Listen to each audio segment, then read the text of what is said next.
Money for schools is a huge concern for educators and citizens across the state. The Kansas Policy Institute, a conservative think tank, has come up with what they are claiming is extra money that educators and politicians are overlooking and could help schools. Last week we had a guest on who spoke of his disagreement with this plan, so in fairness, we have the president of the Institute, Dave Trabert, on to give his thoughts about the situation. And Dave, you kind of already touched on some of this, I think, a little bit with the overall budget and the fact that we do need to look under the mattress, so to speak, and try to find every dollar that we can at this point. Talk to me a little bit about your organization's thoughts on the funding for schools and where you think this money is. Well, again, thanks for having me on here. Sure. I appreciate the opportunity to try to correct some of those statements. And it's funny because as much discussion as there has been in the press and among individuals about school funding, not just this year but in the past, it's still a pretty not well-known subject. Sure. There's an awful lot of misunderstandings about it. One of them, for example, is with the unencumbered cash. I'll start there. Yes, we put out a report that showed that the schools finished the last fiscal year with $1.5 billion in unencumbered cash balance carryovers. But we made it real clear in those reports that a good chunk of that money is not available. It's in the capital projects, it's in the federal funds.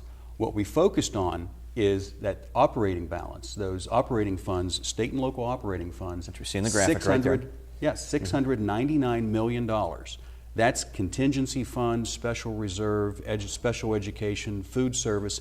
It's a wide range. It's about 20-odd funds that comprise that $699 million. We're not the only ones who are saying that that money is available.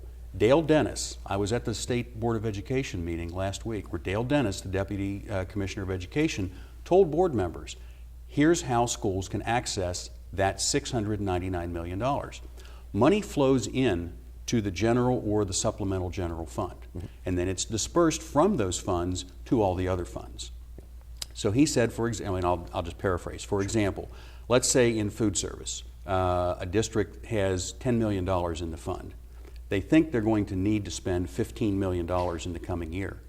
Don't put 15 in, put in at least 5, and you could spend that down. So the legal requirement is that you use the money in the fund for the purpose of the stated purpose of the fund, which you would be doing. I mean, Dale Dennis agrees that they can get access to that, and they don't need to get it all nobody is saying that their schools are looking at anywhere close to $700 million in cutbacks. They're talking in the $100 to $200 million range. So they could access that, get through this year, and then figure out how to deal with the coming years, but they have the money available. And it's not just that it's available. There was another graph we showed. If we could get that graph back up. The 53% increase is equally important. The only way, it's just like we were talking before, the only way that those balances grow is when more money goes into them than is taken out. That 53% increase represents about $241 million. That means that schools have taken in $241 million more than they've spent in the last 4 years, which means they didn't need all of the revenue they got to educate students. They were able to provide all the education, pay all their bills, and they had a couple of $100 million left over to increase cash reserves. It's interesting when we look at these numbers because there's a fierce debate over this, and of course the schools say that this money is not available, that you're claiming is available. They say a lot of it is tied up for various things. Some of it's used for expenses. In fact, there was a number, $207.5 million, that Richard Schrock brought up and said that the revenue must cover July 1st to October 25th expenses. How do you answer these critics and these points? That's easy. First of all, that's why that 53% increase is really important. No one has ever determined, whether in total or on a district basis, how much they need in each fund to meet that carryover period. Yes, they need some, absolutely, but no one's ever said it's this number. Schools, by default, really seem to want to say it's whatever's in there. Well, that can't be right. No one's ever looked. It might be close, we don't know. We need to look. And then look at the fact that it's growing. If they need the money to meet those bills, if you go back 4 years prior and say the $458 million that was there, well, was that the right amount? If that's the right amount, then they still have that money. They've still increased. The focus is on the increase. Yes, they need some money to carry over, absolutely. Sure. The question is how much, and how much of this $699 million that they've built up in carryover reserves. I mean, we're not the only ones. Again, Dale Dennis, the Education Department, is saying they can access it all now. Let's take a look at your next graphic, because I want you to explain that to us as well. If we can put the second one up. There we go. Okay, another thing that's been misunderstood is how much the state is actually spending on schools. I've seen reports say go back as far as that we're predicted to be spending at the 2000-2001 level. Well, these numbers are all from the Kansas Department of Education. The state spent $2.1 billion in that year. They're projected this year, according to the budget that was built in July anyway, to spend a little over $3 billion. Even if it comes down $100 million or $150, it's not going to be anywhere near that level or the level of 4 years ago. And there's also a misunderstanding about how much is total in spent.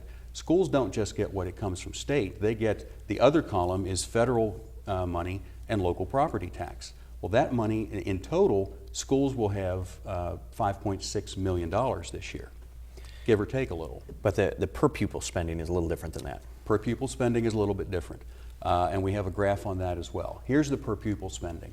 Again, going back to the beginning, $48.16 in total per-pupil spending from the state.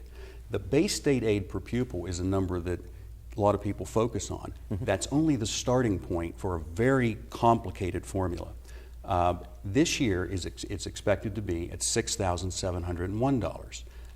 Less than last year. The legislature did cut some money out, knowing that they had $245 million coming in from the feds to backfill that, so that the total spending for total aid to schools this year, according to the Department of Education, is $12,579 per pupil. That's about it's less than 1%, about 0.64% reduction from last year's actual of $12,660.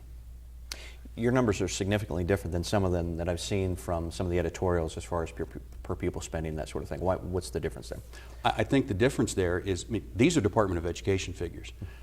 These are the totals. We're talking about total spending. A lot of times the schools or editorials, or maybe people who are just taking what's been given them by schools, they're focusing on one small piece. They're focusing on the starting point of the formula.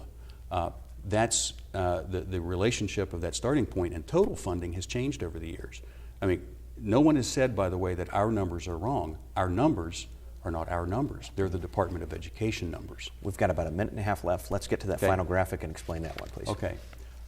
The per pupil costs. There is, the reason this is significant, and it kind of goes back to the unencumbered funds, where we had, we're not spending everything we're taking in. That whole funding formula was based on this Augenblick and Myers study, where you would think, where the Supreme Court's going to say spend $853 million, that it's a pretty scientific, exhaustive study. Here's their methodology. They got 59 people together in a committee. Most of those were educators, full-time school employees or retirees, and they said, what do you think things should cost? That was the scientific aspect of it. So when you start looking at and even Augenblick and Myers admitted, other people could come to vastly different conclusions. And it appears they have. So you look at the spending numbers that we actually have from 2008 and 2009. The low per pupil spending in 2008 school year was $9,017. The high was $25,240. This year's budget, $8,000 to $45,000. Dave, we're just about out of time. Okay. Do you have one final point you want to make in the last 10 seconds? Yeah. This all comes to one big, really piece of good news. Whether we're talking about schools or states overall, we don't have to have higher taxes or cut services. We can have both if we figure out how to make better use of all the money we already have. We are out of time. Dave, thank you very much for being on the program tonight.